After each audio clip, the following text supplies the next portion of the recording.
13, जिसको इंग्लिश में बोलते हैं आर्टिकल, क्या बोलते हैं? आर्टिकल 30, आर्टिकल 30, 30 नहीं 30, ठीक है।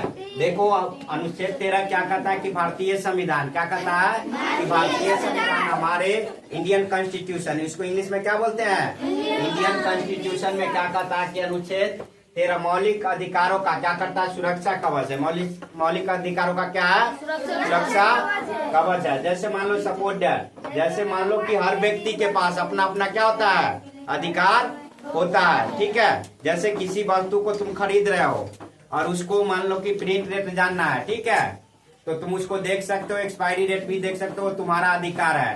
तो अनुच्छेद, ठीक है, 13 यही कहता है कि प्रत्येक जितने भी नागरिक हैं भारत में, जितने भी नागरिक है भारत में, सबको ये अधिकारों का क्या है? सुरक्षा कवच है। क्या है? अधिकारों का सुरक्षा कवच। या न्यायपालिका को क्या करता है? न्यायपालिका को क्या करता है? शक्ति देता है। न्यायपालिका मतलब क्या? न्यायपालिका ग्रामीण स्तर पर क्या होता है? सरपंच होते हैं ना, और बड़े स्तर पर जाओगे तो क्या होता है?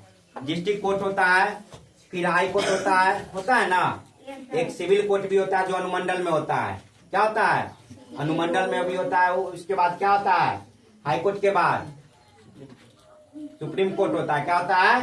सुप्रीम कोर्ट होता है। तो न्यायपालिका होता है। क्या होता है? न्यायपालिका को क्या करता है? शक्ति देता है कि वह किसी भी ऐसे कानून रद्द अमान्य कर दे जो नागरिकों के मौलिक अधिकारों का हनन करता हो। ये न्यायपालिका के पास क्या होता है? पावर होता है कि कोई ऐसा कानून बनाया गया, ठीक है, सरकार के द्वारा, तो वह न्यायपालिका क्या करता है? उस कानून को खत्म कर सकता है। क्यों?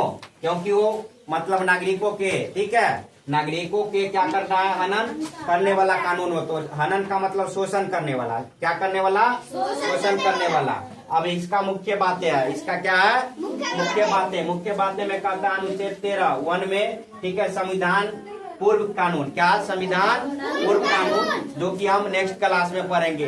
दूसरा पॉइंट इसका है अनुच्छेद 13 2 में कहता है संविधान के बाद का कानून, संविधान के बाद का कानून।